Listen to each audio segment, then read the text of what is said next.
मंगल भवन अमंगलुहारी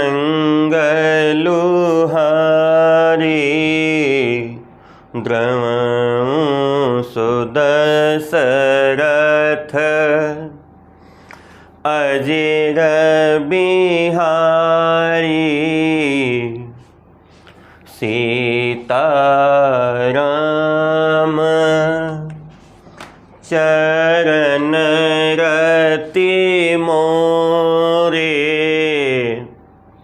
अनुदीन बढ़ऊं अनुग्रह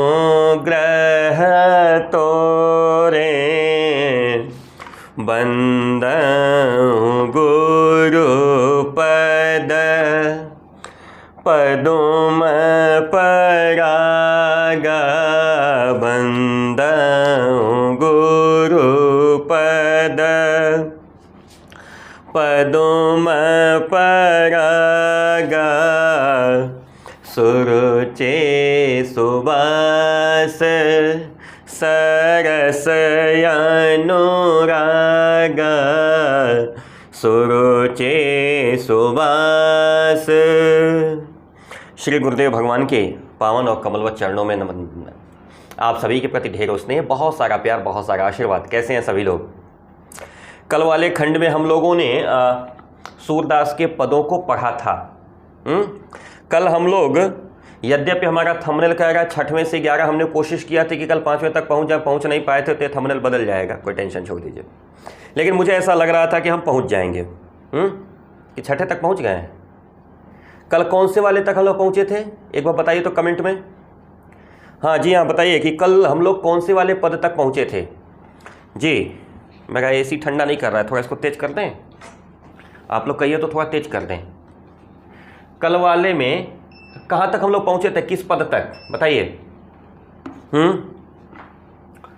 कल जो है हम लोग अपनी पढ़ाई कहाँ तक पहुंचाए थे?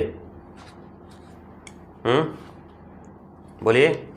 मैया हाँ नच रही हाँ गाई, मैया हाँ नच रही हाँ गाई। सिगरे ग्वाल घिरावत मोसो, सिगरे ग्वाल घिरावत मोसो, मोरे पाँव पिराए रे मैया हाँ नच रही हाँ गाई, मैया हाँ नच रही हाँ गाई। जौन पत्याहे पूछ बलदाउहे, जौन पत्याहे पूछ बलदाउहे, अपनी सौह दिवाए रे मैया हाँ नच रही हाँ गाई। यह सुनि माई जसोदा ग्वालिनी, यह सुनि माई जसोदा ग्वालिनी, गारी दे तेरे साई रे मैया हाँ नच रही हाँ गाई। मैं पठवती अपने लड़का को, मैं पठवती अपने लड़का को, आवे मन बहराई रे मैया हाँ नच रही हाँ गाई। सूर श्याम मेरो अति बालक, सूर श्याम मेरो अति बालक, मारत ताहिर गाई रे मैया हाँ नच रही हाँ गाई, मैया हाँ नच रही हाँ गाई। हे मैया मैं गाय चराने नहीं जाऊंगा। यहीं तक मामला कल आकर के पूर्ण हो गया था। इसके आगे हम लोगों को चलना है। हाँ, यानी 5वां छंद हम लोगों ने कवर कर लिया था। कल कौन सा छंद कवर किया था हम लोगों ने? ये 5वां। आइए आज छठवें की बारी है, यही मामला है ना। आज किसकी बारी है? छठवें की बारी है। छठवां छंद कौन सा शुरू हो रहा है? सखी रे मुरली ले जय चोरी, सखी रे मुरली ले जय चोरी, जिन गोपाल कीन्हे अपने बस, जिन गोपाल कीन्हे अपने बस, प्रीत सबन के तोरी, सखी रे मुरली ले जय चोर, सखी रे मुरली ले जय चोरी। कहती हैं राधिका, या यूं कह ले गोपियां सबकी सब शामिल हैं एक साथ, लेकिन राधिका मुख्य है इसमें। कक्षा 10वीं उत्तर प्रदेश माध्यमिक शिक्षा परिषद यूपी बोर्ड के जो बच्चे हैं सभी का सादर स्वागत है हमारे चैनल रविकांत मित्र पाठी पे। और मैं रविकांत मित्र पाठी आपका मेंटर, आपका दोस्त, आपका भाई, आपका अंकल, जैसा भी आप समझ सकते हो। ठीक है, वीडियो को लाइक करके आगे बढ़िएगा, चैनल सब्सक्राइब करते हुए। हाँ, कक्षा 10वीं के बच्चे। सखी रे मुरली ले जय चोरी, सखी रे मुरली ले जय चोरी। हे सखी चलो मुरली को चुरा लिया जाए, हे सखी चलो मुरली को चुरा लिया जाए। सखी रे मुरली ले जय चोरी। कहाँ है मुरली को चुरा लिया जाए भाई? हाँ, कहती हैं जिन गोपाल कीन्हे अपने बस, जिसने गोपाल को, यानी गोपाल यानी कन्हैया, जिसने कन्हैया को अपने बस में कर लिया है, प्रीति सबन के तोरे, सबके प्रेम को तोड़ करके।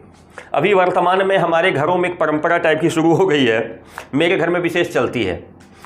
हमारी श्रीमती जी कहती हैं कि आपका मोबाइल जो है ना उठा के कुएं में फेंक देने के योग्य है। कहाँ है भाई? जब तक आपके पास मोबाइल रहेगा तब तक आप किसी पर ध्यान नहीं देंगे। आपके घर में भी ये परिस्थिति है कि जब तक आपके हाथ में मोबाइल रहेगा तब तक आप किसी को कुछ समझेंगे नहीं। बस वैसे ही गोपियों को कृष्ण के हाथ की मुरली लग रही है। जैसे आज हम लोगों के हाथ में मोबाइल है ना, 24 घंटा उसी में लगे रहते हैं, वैसे ही कन्हैया 24 घंटा उसी में लगा रहता था। गोपियों को लगता था कि ये मुरली के चक्कर में हम लोगों पर ध्यान नहीं दे रहा है, लिहाजा मुरली को चुरा लिया जाए। और जब मुरली चोरी हो जाएगी तो मुरली जब इसके पास नहीं रहेगी, ये खलिया रहेगा, तो हम लोगों से बातचीत करेगा, है ना। क्या लिखा इन्होंने?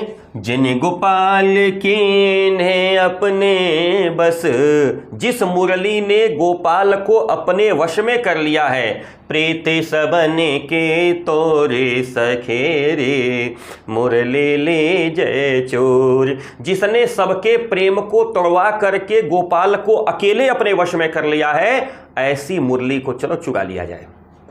आगे की लाइन में कहती हैं, छिन एक घर भीतर निसी बासर, छिन एक घर भीतर निसी बासर, धरतन कबहूँ छोरे, सखे रे मुरली ले जय चोरी। क्या कहा? छीनी एक क्षण भी, छीन एक मतलब एक क्षण भी, घर के भीतर चाहे बाहर, एक क्षण भी घर के भीतर चाहे बाहर कहीं भी।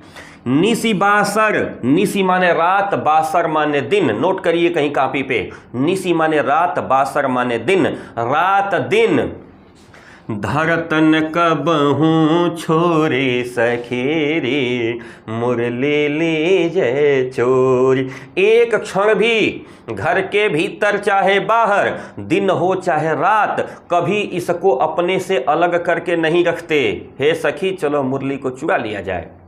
छिन एक क्षण भी घर भीतर, घर के भीतर, निशिबासर दिन या रात, धरतन कबहूँ छोरी, छोड़ करके कभी रखते नहीं हैं। सखी रे, हे सखी, हे सहेली, मुरली ले जय चोरी, सखी रे मुरली ले जय चोर। हे सखी चलो मुरली चुरा लिया जाए।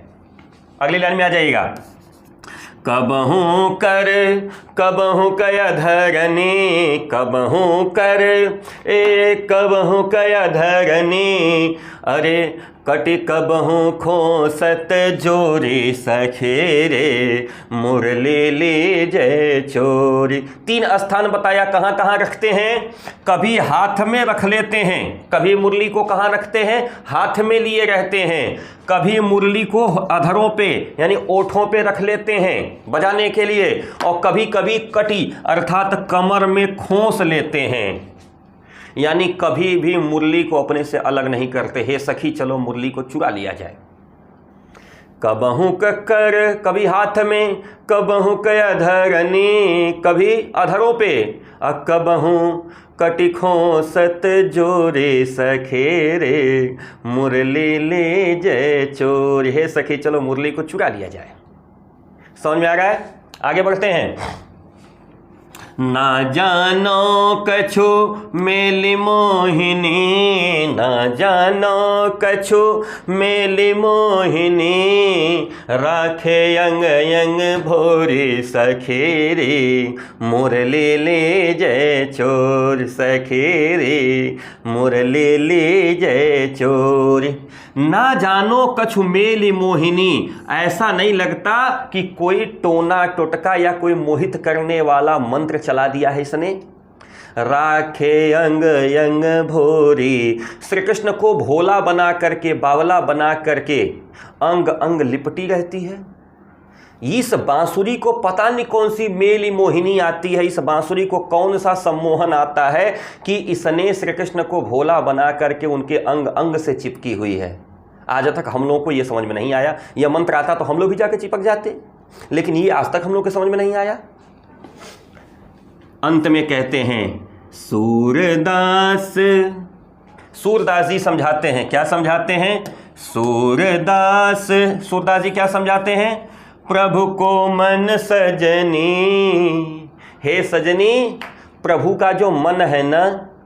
सूरदास जी कहते हैं प्रभु को मन सजनी, हे सजनी हे सहेली प्रभु का जो मन है ना, बंध्यो राग की डोरी सखी रे, मुरली ले जय चोरी।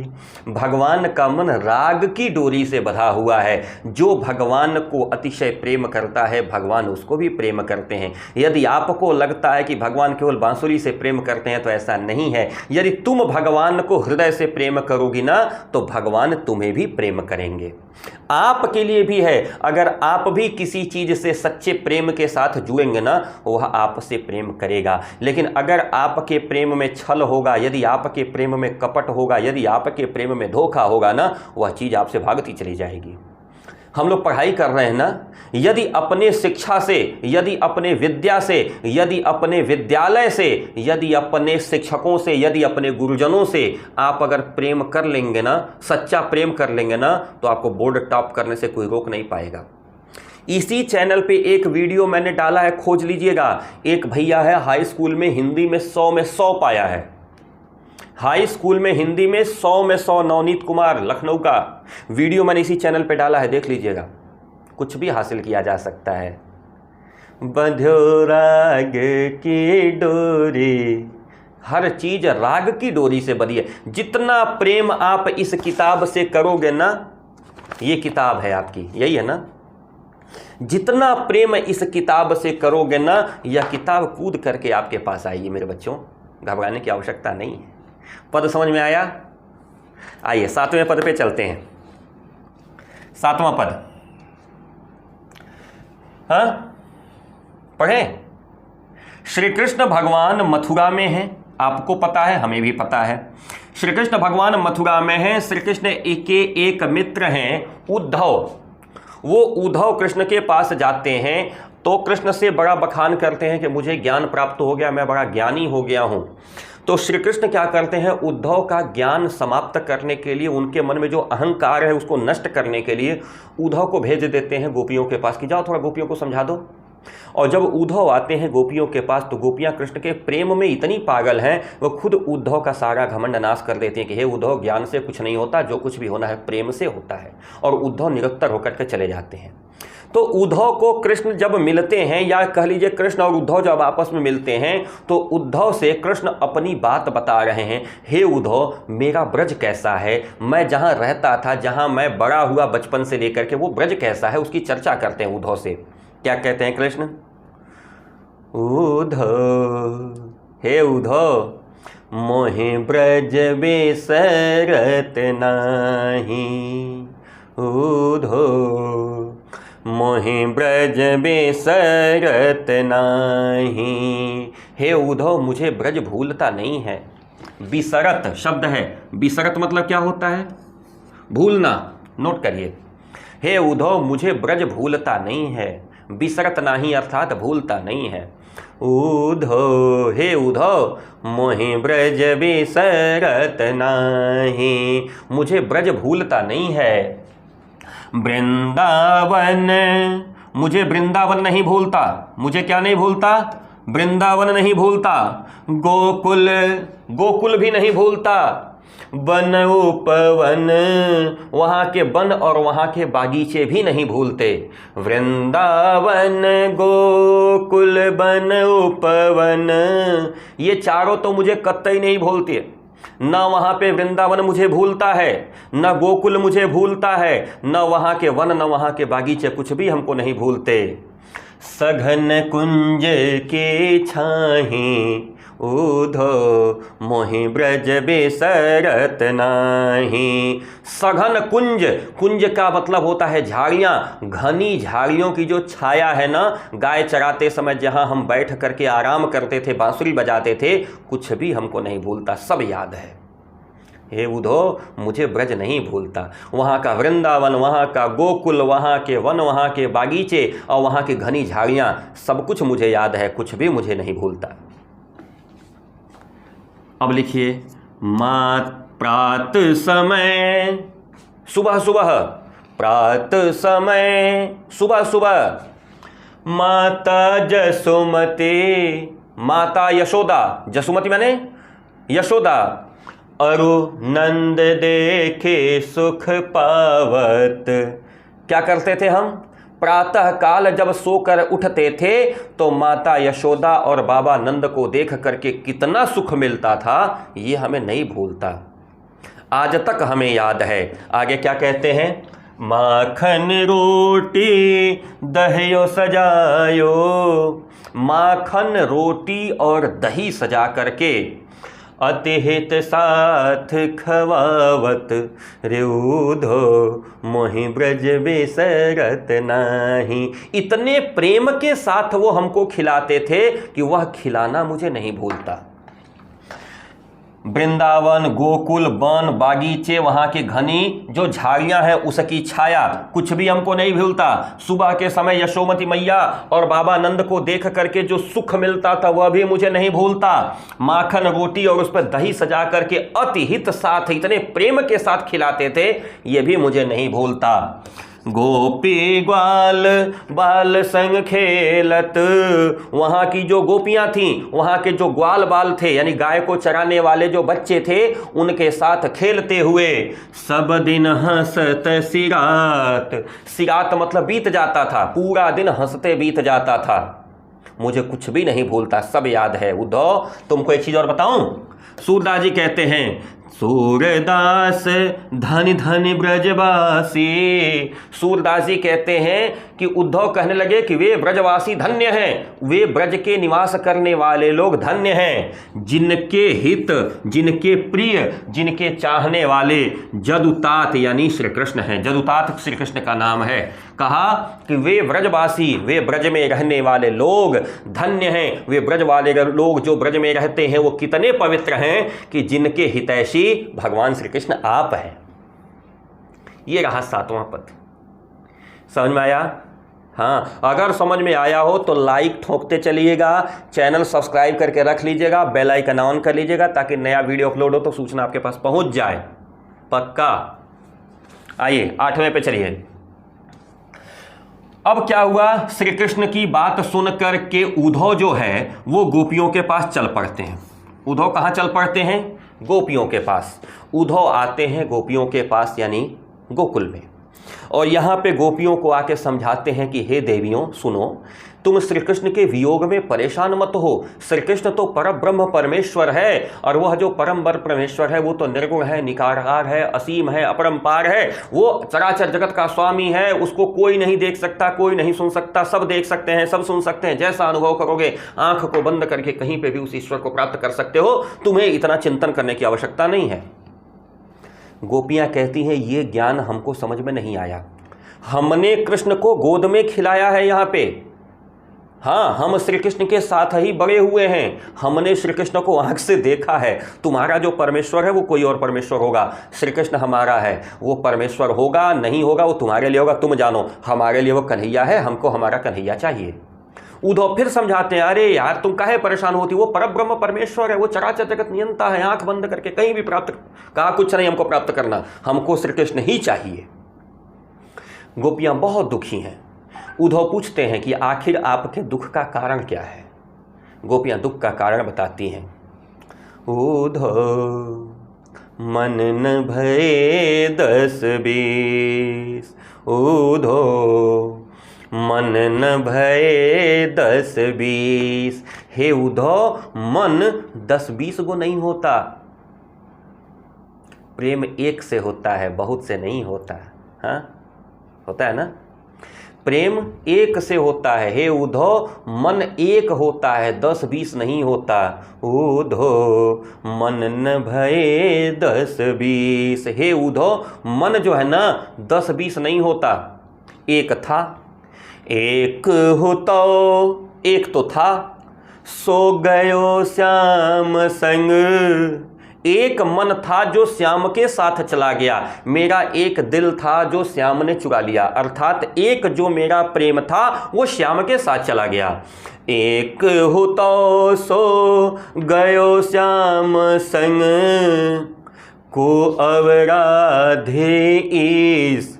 हे उद्धव मन न भये 10-20। एक था जो श्याम के साथ चला गया, अब हम किसी दूसरे ईश्वर की आराधना नहीं कर सकते। कौन दूसरे ईश्वर की आराधना करे? मन 10-20 तो थोड़े ना होता कि एक कृष्ण के साथ चला गया और एक और है तो चलो भाई दूसरे परमपिता परमेश्वर की प्रार्थना कर लें। मन एक ही था, वो कृष्ण के साथ चला गया, अब हमारे पास दूसरा मन नहीं है जो कि तुम्हारे परम ब्रह्म परमेश्वर का हम लोग ध्यान करें। उद्धव मन न भये 10-20। हाँ, लोग कहते हैं ना कि सुगंध लेनी है तो फूल से लो, बहारों से नहीं। सुगंध अगर लेनी है तो फूल से लो, बहारों से नहीं। पूछो क्यों? प्यार अगर होता है तो एक से होता है, हजारों से नहीं। प्यार अगर होता है तो एक से होता है, हजारों से नहीं। गोपियों ने कहा हमारा मन 10-20 को नहीं है, एक था वो कृष्ण के साथ चला गया, अब कौन दूसरे ईश्वर की आराधना करे। एक होतो सो, एक था सो गयो श्याम संग, वो श्याम के संग चला गया। को अवराधे ईस, कौन दूसरे ईश्वर की आराधना करे। उद्धव मन न भये 10-20। इंद्रिय शिथिल भय केशव बिनु, केशव के बिना हमारी इंद्रियां शिथिल हो गई हैं। केशव, केशव किसका नाम है? श्री कृष्ण का। कहा श्री कृष्ण के चले जाने के बाद हमारी इंद्रियां शिथिल हो गई हैं। इंद्रियां किसे कहते हैं? आँख, नाक, कान, हाथ, पैर, ये सब इंद्रियां हैं। कहा जब से श्री कृष्ण यहाँ से गया है ना, हम लोगों का कुछ भी काम नहीं कर रहा, हाथ पैर सब काम करना बंद कर दिया है। इंद्रिय शिथिल, शिथिल माने थक गई हैं। ये आंख, नाक, कान, हाथ, पैर, ये कुछ भी काम नहीं कर रहा है। श्री कृष्ण के वियोग में हम इतने दुखी हैं कि हमको कुछ समझ में नहीं आ रहा है। इंद्रिय शिथिल, शिथिल माने थक गई है।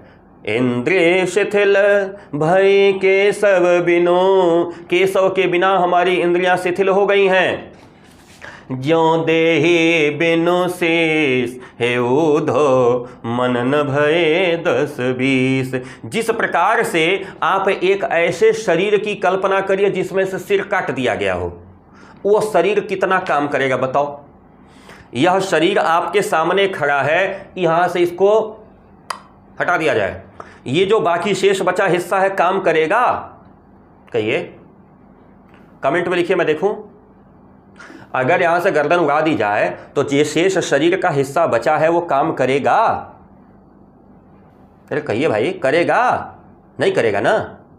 तो जब नहीं करेगा तो ठीक उसी प्रकार से मानो हमारे शरीर में से यह जो श्री कृष्ण का था वो लेके चले गए हैं, शेष इतना ही बचा, इसलिए काम नहीं कर रहा है।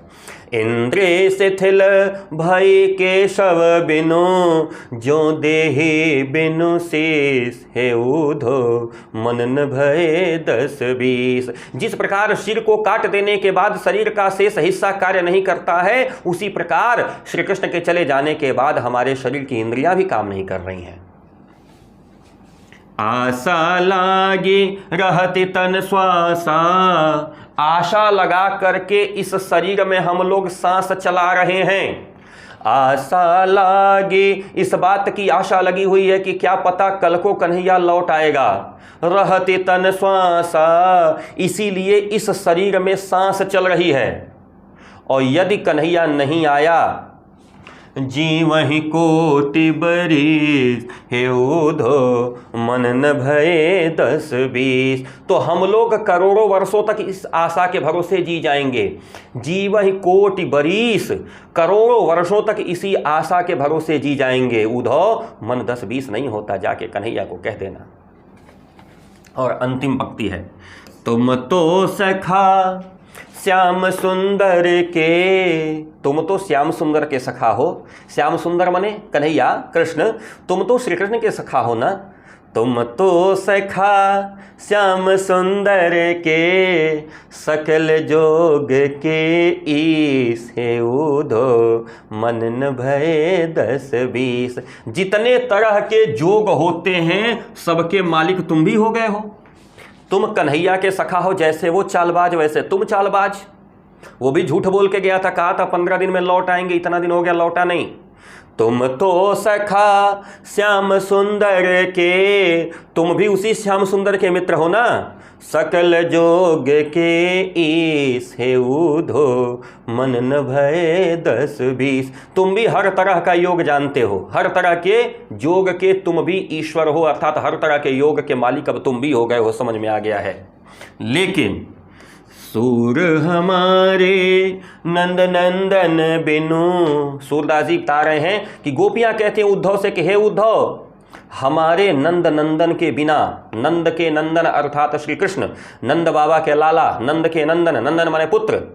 सूर हमारे नंद नंदन बिनु, सूरदास जी कहती हैं कि गोपियां कह रही हैं उद्धव से, हे उद्धव, नंद नंदन के बिना और नहीं जगदीश हे उधो मन न भय 10-20। हमारा कोई दूसरा जगदीश अर्थात हमारा दूसरा कोई ईश्वर नहीं है, हमारा एकमात्र ईश्वर है। कौन? नंद का लाला, नंद नंदन श्याम सुंदर कन्हैया। जाके कन्हैया को बता देना कि हमारा बस एक ही ईश्वर है। कौन? कैसा लगा छंद? अगर अच्छा लगा तो लाइक कर लीजिएगा प्लीज़। चैनल को सब्सक्राइब करने के लिए तो नहीं कहना है ना, सब्सक्राइब तो कर ही लिए होंगे। हाँ, और बेल आइकन जरूर ऑन कर लीजिएगा ताकि जब भी मैं कोई नया वीडियो डालूं तो उसका नोटिफिकेशन सबसे पहले आपके पास पहुंच जाया करे। आइए चलते हैं अगले पे। गोपियां क्या कहती हैं 9वें छंद में, उधो जाहु तुम्हीं हम जाने, उधो जाहु तुम्हीं हम जाने। एक काम करो उधो, अब तुम जाओ, हम खूब जान गए तुम काहे लिए आए हो। हे उधो जाओ यहाँ से, हम समझ गए तुम काहे लिए आए हो। उधो जाहु तुम्हीं हम जाने। फिर क्या कहते हैं, श्याम तुम हिया को नहीं पठयो, तुम हो बीच भुलाने, हे उधो जाहु तुम्हीं हम जाने। मुझे एक चीज पता नहीं क्यों संदेह हो रहा है कि कन्हैया ने तुमको यहाँ नहीं भेजा, तुम खुद बीच में हम लोगों को भुलाने यानी फुसलाने के लिए, बहलाने के लिए आए हो। एक काम करो, तुम यहाँ से निकल जाओ। हे उद्धव, हमें ऐसा लगता है कि कन्हैया ने तुमको नहीं भेजा, क्योंकि कन्हैया को हमारे दुखों का अंदाजा है, हमारे वियोग का अंदाजा है, हमारे वियोग को जानता है। तुम बीच में खुद हम लोग को बहलाने फुसलाने के लिए आ गए हो। एक काम करो, तुम जाओ, हम तुमको खूब जान गए, अच्छे से जान गए। तुम एक काम करो, तुम जाओ। ब्रज नारिनी सो जोग करत हो, ब्रज की स्त्रियों से योग कर रहे हो। योग करने का मतलब होता है ऐसी बातें समझाना जो हमारे उपयोग में नहीं है। यहाँ पे योग का यही तात्पर्य है। योग का अर्थ क्या होता है? आत्मा को परमात्मा से जोड़ देना। योग माने होता है आत्मा को परमात्मा से जोड़ना। लेकिन यहाँ पे योग का मतलब है कि और कष्ट बढ़ा रहे हो। ब्रज की नारियों को परमपिता परमेश्वर और अनंत ब्रह्मांडकारी ईश्वर के बारे में समझा रहे हो। बात कहत न ल जाने हे उधो, जाहो तुम्हें हम जाने। अरे तुमको लज्जा नहीं आती अपनी बात कहते हुए? एक तो ब्रज की नारियां वैसे ही इतने दुख में है, वैसे ही इतने कष्ट में हैं, और फिर भी इनको आकर के तुम योग समझा रहे हो। तुमको लज्जा नहीं आती? एक काम करो, तुम जाओ, सब समझ में आ गया तुमको। आगे लाइन क्या है? बड़े लोग न विवेक तुम्हारे, इतने बड़े हो गए हो, विवेक नहीं हुआ। विवेक माने होता है बुद्धि। बड़े लोग इतने बड़े हो गए हो, न विवेक तुम्हारे, तुमको इतनी बुद्धि नहीं आ रही। ऐसे भय अयाने हे उधो, जाहु तुम्हें हम जाने। अयाने मतलब अज्ञानी। ऐसे अज्ञानी हो गए हो, तुमको समझ में नहीं आ रहा। इतने बड़े हो गए हो, दिमाग है कि नहीं है? अज्ञानी हो गए हो। एक काम करो, तुम यहां से जाओ, हम खूब जान गए तुमको। हम सो कही लई हम सही के, जिय गुण ले हुसयाने हे उधो, जाहु तुम्हें हम जाने। हम सो कही लई हम सही के, जितना तुमने हमसे कहा है हम उसको सहन करके अपने हृदय में धारण कर लेंगे। मेहरबानी करके तुम जाओ यहाँ से। हमसे जितना कहा तुमने वो सब हम अपने हृदय में सहन कर लेंगे। एक काम करो, तुम यहां से जाओ। जी गुण ले हुसयाने, अपने हृदय में हम उसको समझ लेंगे। जितना तुमने समझाया है ना, बहुत समझा दिया। हम अपने हृदय में, जी मने हृदय में, गुण ले मने समझ लेंगे। एक काम करो, तुम जाओ। जी गुण ले हम अपने हृदय में समझ लेंगे। हे सयाने, हे होशियार। एक काम करो, आप जाओ। सयाने मने होशियार, अयाने मने अज्ञानी, सयाने मने होशियार। कहा गोपियों ने, हे होशियार महोदय, जितना आप समझाए हैं ना वो सब हम लोग अपने हृदय में समझ लेंगे। आप मेहरबानी करके यहाँ से जाइए। कह अबला, कहाँ तो हम स्त्रियां हैं, कमजोर हैं। अबला मतलब कमजोर। कहाँ तो हम कमजोर स्त्रियां हैं। कह दशा दिगंबर, और कहाँ हमारी स्थिति देख रहे हो। दिगंबर का मतलब होता है जिसकी दिशाएं ही वस्त्र हों, अर्थात जो व्यक्ति पूरी तरह से नंगा घूम रहा हो उसको कहते हैं दिगंबर। यहाँ पे अतिशयोक्ति अलंकार का प्रयोग किया है सूरदास जी ने कि गोपियों को अपने कपड़े लत्ते का भी ध्यान नहीं है, खाने पीने का ध्यान नहीं है, शरीर शिथिल हो गया है कृष्ण के वियोग में। कहा एक तो हम स्त्रियां हैं, उस पर हमारी स्थिति देख रहे हो। मष्ट करो पहचाने हे उधो, जाहु तुम्हें हम जाने। अरे तुमको लज्जा नहीं आती? हाँ, तुम अभी तक पहचान नहीं पाए हमारे रोग को, हमारे वियोग को, हमारे प्रेम को? तो सौर भाई सब कुछ बंद करो, तुम जाओ। साच कहो तुमको अपनी सौ, तुमको अपनी सौगंध लेके पूछ रही हूं। अरे तुम्हारी कसम, तुम बताओ। बूझती बात निदाने हे उधो, क्या तुमको इस बात का निष्कर्ष समझ में नहीं आ रहा है? हे उधो, तुम्हें तुम्हारी कसम, सच सच बताना, क्या तुम्हें यह बात समझ में नहीं आ रही है कि हम गोपियां कितनी दुखी हैं, कितनी परेशान हैं, और तुम क्या योग समझा रहे हो? सूर्य श्याम जब तुम्हें पठायो, गोपियां पूछती हैं कि हे उद्धव एक बात बताना तो। सूरदास जी कह रहे हैं कि गोपियां पूछती हैं उद्धव से, उद्धव एक बात बताना तो, जब श्री कृष्ण ने तुमको पठायो यानी भेजा, तब न कहूँ मुस्काने, तो क्या वो मुस्कुरा नहीं रहे थे? हे उद्धव जाहु तुम्हें हम जाने। गोपियां कहती हैं या तो मामला ये है कि कृष्ण ने तुमको भेजा नहीं, तुम जबरदस्ती हमको फुसलाने के लिए आए हो, और नहीं तो श्याम जब तुमको भेजे तो वह भी मुस्कुरा नहीं पाए होंगे, वो भी बहुत कष्ट में रहे होंगे, दुखी रहे होंगे। दोनों में से कोई न कोई एक कारण रहा होगा। फिलहाल जो भी हो, हमारे ऊपर मेहरबानी करो, तुम जाओ। समझ में आया? ये था आपका 9वां पद। 10वें पद पे चलते हैं। कोई असुविधा हो रही हो तो कमेंट बॉक्स में देते रहिएगा, ठीक है? गोपियां पूछती हैं उद्धव से, हे उद्धव, जो तुम्हारा निर्गुण ब्रह्म है, जो अपरंपार जो ब्रह्म है, जो चराचर जगत नियंता है, जो कहीं दिखाई नहीं देता, जो आंख बंद करने पे महसूस हो जाता है, वो निर्गुण कौन देश को वासी, वो निर्गुण किस देश में रहता है बताओ तो। हे उद्धव, तुम्हारा जो निर्गुण ब्रह्म है ना, जो तुम्हारा निराकार ब्रह्म है, जो तुमको दिखाई नहीं देता, हमको दिखाई नहीं देता, सिर्फ अनुभव होता है, वो ब्रह्म किस देश में रहता है। निर्गुण कौन देश को वासी, ये जो तुम्हारा निर्गुण ब्रह्म है ना, जो तुम्हारा भगवान जिसको तुम हमें समझा रहे हो, हम तो कृष्ण को 100 शरीर देखे हैं, तो हमें तो पता है कि गोकुल में रहता है, नहीं तो मथुरा में रहता है। तुम्हारा निर्गुण किस देश में रहता है बताओ। हे उद्धव बताओ, निर्गुण कौन देश को वासी, ये तुम्हारा निर्गुण किस देश का निवासी है। मधुकर कही समुझाई सोह दे, मधुकर कही समुझाई सोह दे, बूझति साच न हासी, निर्गुण कौन देश को वासी। अब यहाँ पे शब्द आया मधुकर। मधुकर माने होता है भंवरा, मधुकर माने भंवरा। यहाँ पे मधुकर शब्द प्रयोग हुआ है उद्धव के लिए। ये जो मधुकर शब्द है, मधुकर का मतलब होता है उद्धव। हे उद्धव, हम समझा, आप हमको समझा करके कहिए। हे मधुकर कही समुझाई, हमको समझा के कहिए। सौंह दे, कसम खा करके, यानी सत्य बोलिएगा। सौंह का मतलब होता है कसम, सौगंध से बिगड़ के ब्रजभाषा का शब्द बना है सौंह, ठीक है ना। कल भी हमने बताया था, जौन पत्या है पूछ बलदायु, अपनी ही सौंह दिवाई। कल लाइन आई थी ना, यदि तुमको भरोसा ना हो तो बलदायु से पूछ लो अपनी कसम दे करके। तो सौंह का मतलब होता है कसम। क्या कहा, हे उद्धव अपनी कसम, यानी तुमको तुम्हारी कसम है, हमको समझा करके कहो, और यह सच्ची बात बूझना। हंसी नहीं कर रहे हैं हम, मजाक नहीं कर रहे। गोपियां कहती हैं उद्धव से, हे उद्धव तुम्हारा निर्गुण किस देश में रहता है, यह बात तुम अपनी कसम खा करके हमको समझाओ। यह सच्ची बोल रही हो, हंसी नहीं कर रहे हैं, बताओ। मधुकर करी समुझाई सौह दे, हे मधुकर अपनी कसम खा करके, सौगंध लेकर के हमको अच्छे से समझाओ।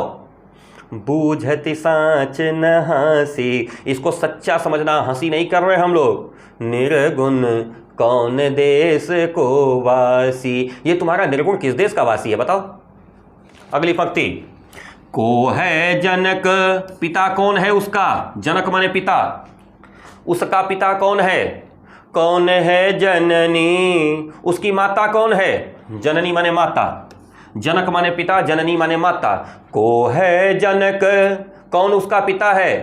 कौन है जननी, कौन उसकी माता है। कौन नारी को दासी, उसकी पत्नी कौन है, उसकी सेवक और सेविकाएं कौन हैं। निर्गुण कौन देश को वासी, तुम्हारा निर्गुण किस देश पर रहता है बताओ। क्या क्या पूछा, कहा बताओ उसके पिता कौन है, उसकी माता कौन है, उसकी पत्नी कौन है, उसकी सहेली सेविका, उसके मददगार कौन है बताओ। कैसे वर्ण, कैसा वर्ण है उसका, किस रंग का दिखता है। भेष है कैसो, शरीर कैसा है, दिखने में कैसा दिखता है वो। भाई उसका वर्ण यानी उसका रंग कैसा है। जैसे मेरे कन्हैया का रंग सांवला है, तुम्हारे ब्रह्म का रंग कैसा है। हमारा कन्हैया का वेश कैसा है कि शरीर पे, सिर पे मोर पंख लगाता है, पीतांबर पहनता है, मुरली बजाता है, उसका वेश कैसा है बताओ। कैसो वर्ण भेष है कैसो, कि रस में अभिलाषी, हम जानना चाहते हैं वो क्या पसंद करता है, कैसी उसकी इच्छा है। जैसे हमारा कन्हैया माखन मिश्री पसंद करता है, तुम्हारा ब्रह्म क्या पसंद करता है बताओ। कि रस, कौन सा आनंद, किस तरीके से जीवन यापन करता है। मैं अभिलाषी, मैं जानना चाहती हूँ। उद्धव निर्गुण कौन देश को वासी, हे उद्धव बताओ तुम्हारा निर्गुण किस देश का वासी है। और धमकी देखिए, पावोगो, पाओगे, पुण्य कियो आपनो, अगर कुछ गड़बड़ किया तो तुम खुद पाओगे उसका। जोर करोगे गांसी, गांसी मतलब झूठ बोलना, यदि झूठ बोलोगे तो उसका किया तुम खुद पाओगे, यानी अगर गलत करोगे तो खुद भोगोगे। तुमको अपनी कसम, पहले ही क्या कहा है, कसम दे करके, सौंह दे, कसम दिलवाया है ना उन समों ने, कहा कसम दिए हैं, यदि तुम गांसी करोगे, झूठ बोलोगे, छल कपट करोगे हमारे साथ, तो फिर अपना किया खुद पाओगे। पावोगे पुनि कियो आपनो, जैसा करोगे वैसा भोगोगे, जोर करे गो गांसी है ऊधो। हैं, अरे तुम्हारा निर्गुण किस देश का वासी है। सुनत मौन वे रहयो बावरो, इतना सुनते ही वह बावरा होकर के, पागल होकर के ऊधो मौन रह गए, कुछ बोल ही नहीं पाए। गोपियों के इस प्रश्न का जवाब उद्धव के पास था ही नहीं। अब जब जवाब नहीं था तो क्या होगा। आपसे कोई प्रश्न पूछे और आप उस प्रश्न का उत्तर न दे पाएं तो क्या लगेगा, शांत हो जाइए, दूसरा उपाय है कोई। अगर आपसे किसी ने प्रश्न पूछ दिया, उत्तर नहीं पता तो क्या करेंगे, इसके अलावा भी कोई उपाय है। सुनत मौन वे रहयो बावरो, वह बावला उद्धव यानी वह पागल ढीला उद्धव मौन रह गया, गोपियों की बात का जवाब नहीं दे पाया।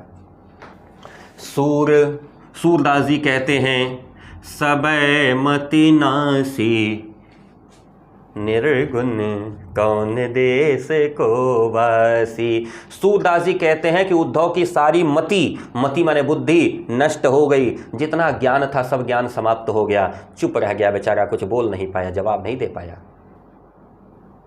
समझ में आया ये पद? हाँ बिल्कुल। अगर नहीं आया कोई दिक्कत है तो कमेंट करिए, और यदि सब कुछ ठीक है तो फिर वीडियो को लाइक करिए, चैनल को सब्सक्राइब करिए। और अंतिम छंद है इस पाठ का अंतिम पद सूरसागर से। सने सो देव की सुकहियो, गोपियां ने कहा कि जा तो रहे हो तो हमारा संदेशा तो ले लिए, यशोदा मैया का भी संदेशा लेते जाओ, क्या पता अपने पुत्र के लिए कुछ कहना चाहती हो। उद्धव यशोदा जी के पास पहुंचते हैं तो यशोदा जी मैसेज भेजती हैं। आज की तरह उस समय मोबाइल तो था नहीं कि फटाक से फ़ोन लगा दिया, चिट्ठी पत्री भी नहीं थी, संदेशा लेके लोग जाते थे। जैसे राम का संदेशा लेके हनुमान जी लंका गए थे सीता जी को सुनाने, वैसे ही उद्धव को यशोदा मैया संदेशा भेज रही हैं। तो यशोदा मैया संदेशा किसके लिए भेज रही हैं? कृष्ण के लिए नहीं भेज रही हैं, देवकी को भेज रही हैं। देवकी कौन है? कृष्ण की असली माता। कृष्ण देवकी के ही यहाँ पैदा हुए थे ना। वो तो अलग बात है कि वहाँ से वसुदेव जो है इनको टोकरी में उठा के लाके यशोदा मैया के पास पहुँचा गए थे। तो यशोदा जी ने उद्धव से कहा कि हे उद्धव, मेरा संदेशा किससे कहना? तो मेरा संदेशा देवकी से कहना। देवकी कौन? कृष्ण भगवान की माता जी। कहा मेरा संदेशा देवकी से कहना। क्या संदेशा है? हाँ तो धाई तिहारे सुत की, मैं तो तुम्हारे लड़के की केवल धाय हूँ। धाय का मतलब होता है ऐसी माता जो केवल सेवा के लिए हो। धाय कहते हैं आया को, जो ऐसी महिलाएं घर में होती हैं जो केवल पुत्र की सेवा के लिए होती हैं, उनकी माँ नहीं होती। जैसे मान लीजिए मेरा पुत्र है और मैं कहीं बाहर कमाने जाता हूँ, मेरी पत्नी भी कहीं कमाने जाती हैं, तो घर में हमने एक नौकरानी रख दी जो हमारे पुत्र की सेवा करे, केवल हमारे पुत्र की सेवा करे, तो उसको कहते हैं धाय माता। क्या कहते हैं? धाय। हाँ तो धाय, मैं क्या हूँ? तुम्हारे लड़के की केवल धाय हूँ, केयर टेकर हूँ। लड़का तो तुम्हारा ही है, मेरे पास तो केवल आया था, मैंने केवल पालन पोषण किया है।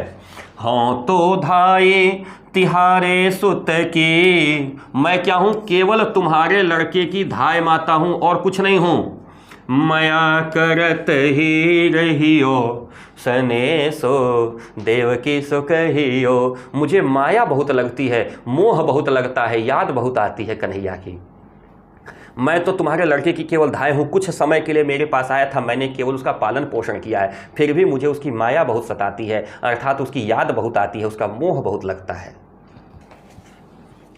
यद्यपि टेव, टेव माने आदत, समझिएगा, टेव माने क्या होता है? आदत। यद्यपि टेव तुम जानती उनके, भाई तुम तो उनकी माँ हो, उनकी सारी आदतें तुम्हें पता है।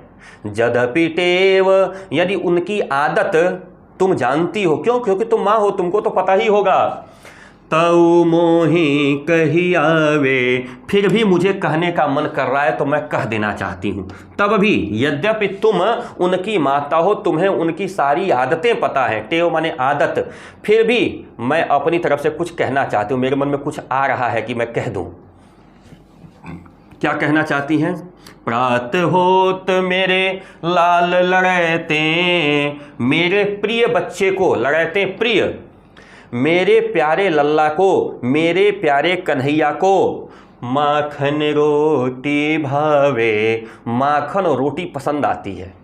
सुबह सुबह उनको क्या पसंद आता है? माखन और रोटी। जो मेरे लाल लड़ैते यानी जो मेरे प्यारे लल्ला हैं, कन्हैया है, उसको सुबह सुबह माखन रोटी पसंद है। एक काम करो, तुम उनको सुबह माखन रोटी देना, क्योंकि पूरा बचपन तो कृष्ण का यशोदा जी के पास बीता था।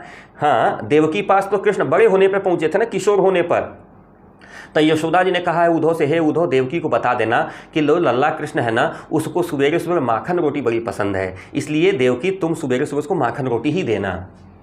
तेल उबटनो अरुता तो जल, तेल, तेल माने सरसों के तेल की मालिश, छोटे बच्चों की मालिश होती है ना, तो तेल। उबटन माने कहते हैं बुकुआ, जो सरसों के दाने को पीस करके एक लेप बनाया जाता है शरीर पे मलने के लिए। होली वगैरह में आप लोग देखे होंगे, होली वगैरह के त्यौहार में लोग लगाते हैं। तेल उबटनो, सरसों का तेल की मालिश, अथवा बुकुआ जो मतलब मालिश किया जाता है जिससे। अरुता तो जल, और गर्म पानी। इन तीनों को देख करके भज जाते, भाग जाते हैं। ये तीन उनको पसंद नहीं है। जैसे ही कटोरी में तेल देखते हैं कि अब मालिश करने के लिए मैया तेल लेके आ रही है, भाग चलते हैं।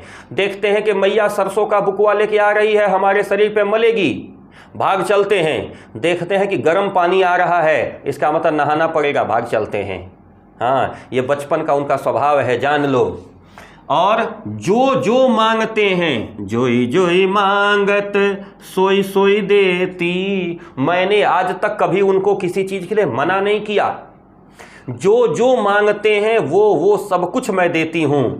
और क्रम क्रम करी के नहाते, बहुत खेल खेल करके नहाते हैं 1 मिनट में। अच्छा, छोटे बच्चे घर में वैसे भी होते हैं, उनको टब में डालिए, दिन भर छप छप छप छप पानी में करेंगे, सब निकालो पानी में से तो चिल्लाने लगते हैं। तो कहा उन्होंने कि जो जो मांगते हैं सब मैं उनको दे देती हूं, और क्रम क्रम करके यानी बदमाशी कर करके, शरारत करके, खेल खेल करके स्नान करते हैं। सूर पथिक, सूरदास जी कहते हैं हे पथिक, पथिक माने रास्ते पर चलने वाला। रास्ते पर चलने वाला कौन? उद्धव, क्योंकि वही तो जाएंगे ना यहाँ से, तो ये पथिक संबोधन आया उद्धव के लिए। कहा सूरदास जी ने, यशोदा कहती है हे उद्धव सुनो, मुझे रैनी दिन, रात और दिन, बढ़्यो रहत उर सोच। उर माने हृदय, मुझे अपने हृदय में संकोच हो रहा है, चिंता हो रही है, सोच बढ़ रही है कि मेरो अलख लड़े तो मोहन, मेरे सबसे प्यारे मोहन, मेरे सबसे ज़्यादा प्रिय कन्हैया, वह हैं करत संकोच। संकोच करते होंगे, बड़े हो गए हैं ना, क्या पता देवकी से कहते ना हो। छोटे थे तो जिद करते थे, लेकिन अब तो बड़े हो गए हैं ना, हो सकता है वो संकोच करते हों, देवकी से बताते न हो कि हमको सुबह सुबह माखन रोटी दे दो। हो सकता है कि देवकी से न बताते हो कि हमको स्नान करने के लिए ज़्यादा पानी चाहिए, कुछ संकोच करते होंगे ना। तो एक काम करो, ये सारी चीज़ें देवकी को बता देना। हो सकता है मेरा लाला संकोच करता हो, उसका बड़ा मोह लगता है। तो ये था आपका 11वां छंद। पाठ आके पूर्ण हो गया 2 भाग में, ये पार्ट 2 था। कैसा लगा आप सभी को? मज़ा आया? हाँ, आया ना? किसी तरह की कोई असुविधा हो तो कमेंट बॉक्स में दीजिए, मैं देखता हूँ।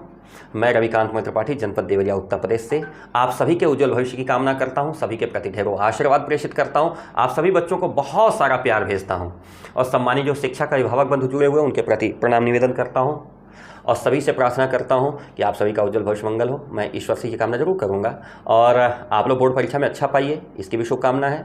और मज़े के साथ जुड़े रहिए, जल्द ही अगला चैप्टर लेके आ रहा हूं। तब तक के लिए हाँ, कमेंट करना मत भूलिएगा कि वीडियो कैसा लगा, लाइक ज़रूर कर लीजिएगा और अपने दोस्तों के साथ शेयर करिएगा।